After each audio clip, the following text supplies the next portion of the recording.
tumungo tayo dito kay Roque. Ito si Roque, ito yung nakita ko ho, mga boss, doon sa post ni Harry Roque. Mukhang pauwi na ho talaga ng Pilipinas. 3 hours ago. Tama ba? Sobra na. Pupunta na daw po ng EDSA si Harry Roque. Tara na po sa EDSA. Black Friday protest daw po. Black Friday protest. EDSA, mayroong pangalan pa. Kumukurap-kurap, ganyan ang mga flood control sa Pilipinas, sabi ni Mark Estacador. Ngayon, eto na naman po si Humbakla. Eto naman kasi si kabayan ko, kapatid ko, kung ano sinasabi. Si Roque, hindi sigurado na bakla. At ako, naniniwala ako, hindi Becky si Roque. No? Hindi yan Becky. Matigas nga yan eh. Di ba? May asawa, may anak. Pero, hindi ko naman kayo masisisi kung bakit iniisip nyo na Becky si Harry Roque. Biruin mo ba naman ang hilig magpa-topless? Tingnan natin kung mapapa-topless natin si Ronnie Liang. Di ba? Sabi dito, Harry Roque, tama ba? Sobra na. Tara na po sa EDSA. Mga DDS. Makinig kayo ha.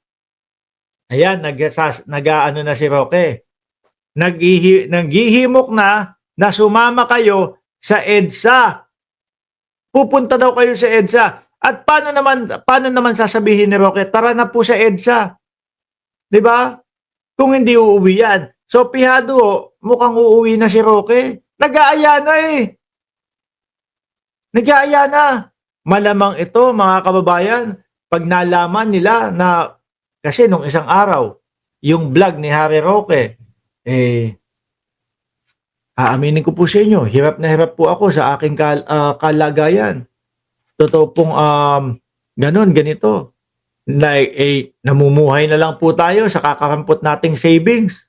65 million yun, di ba, Roque? Ang laki, ang dami nun Maubos mo ba agad yun? Siguro mga kaya pa, kahit na mga isang taon pa, mga boss. Hindi, kapag kasi naman, yung 65 million na yun, pagka dito mo o sa ibang bansa mo ginastos, malaki, mabilis din hong maubos yun.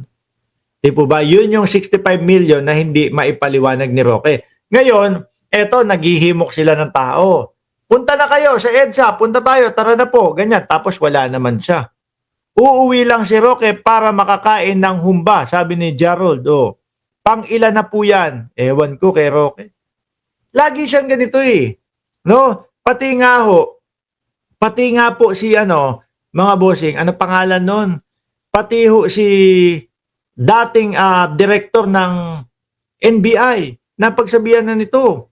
Napagsabihan na si Roque. Kasi madalas manghikayat ito na pumunta ho sa EDSA. Isang beses, pagkalabas ni Roque doon sa pagkakakontempt niya doon sa Congress, mga boss, dumiretso ito sa EDSA.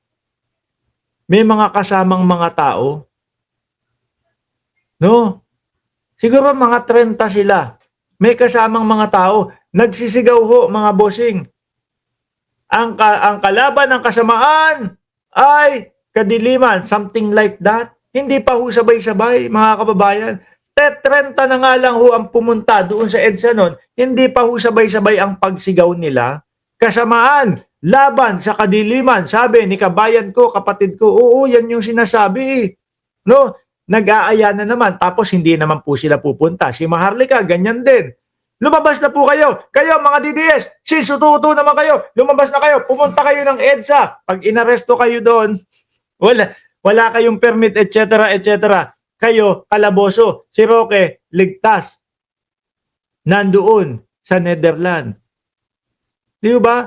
Kung talagang seryoso ka, Roque, ikaw ang manguna. Talagang pumunta ka dyan sa EDSA.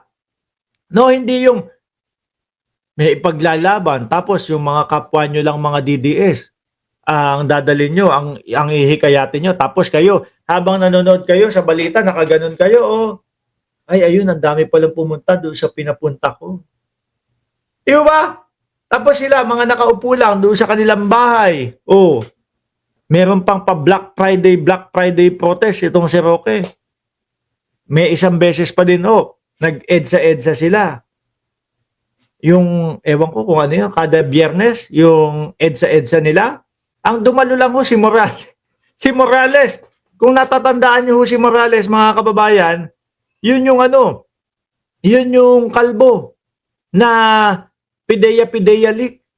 Sabi ni Tato, kaya sila nag-aaway-away. Isa pa din yan, no? Isa pa din ho yan, mga kababayan. Pag may EDSA sila, nag-aaway-away sila. Kanya-kanya silang sabi, oh, ganito, ganyan. May mga nag-solicit, may mga ganyan, may mga humingi ng pera, etc. Lahat ho sila, pera na lang ang pinag-aawayan. Dito ho, sa mga sumusuporta kay Pangulong Bongbong Marcos, sa mga sumusuporta sa gobyerno ho, mga bossing, may narinig po ba kayo na pag-aaway tungkol sa pera? Madalas ho, sila yung nagsasabi na, oh, mga bayaran niya, sila Mark Ramos, mga bayaran niyan, yung mga The Big Five, etc. Pero kapag siniyasa natin at inalam natin yung mga issue, aba, sa kanila ho yung laging may pag-aawayan ng pera. Uuwi yan si Humbakling, nakapusas ng kamay. General Torre, abangan mo to, tingnan mo, nanghihimok na pupunta daw sa EDSA. Baka nga totohanin, umuwi ng Pilipinas. Kasi nung isang araw, sabi niya, hirap na daw at nauubusan na daw po ng pondo si Roque. Baka nga sa isang araw, umuwi bigla ito. South po ko pinanganak, pero solid North po ako. Taga Laguna siguro ito. Laguna, Batangas. Tama ba? South ang Batangas. Ay, nasa na ba tayo? He is a user while sitting on his rocking chair. Correct. Ganyan yung estilo nila. Punta, sama, EDSA tayo. Tapos sila, wala naman. Hindi naman nagpupunta. Mark, anong balita kay Dado? Ewan ko din doon. Siguro tumahimik na ho. Huling kita ko naman doon. Ayan din, isa din yan. Mahilig din yan dati, no?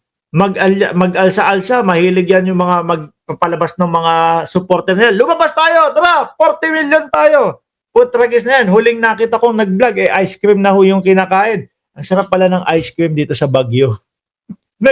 naging food vlogger na ho nung nakaharap, simula nung nakaharap si General Torre.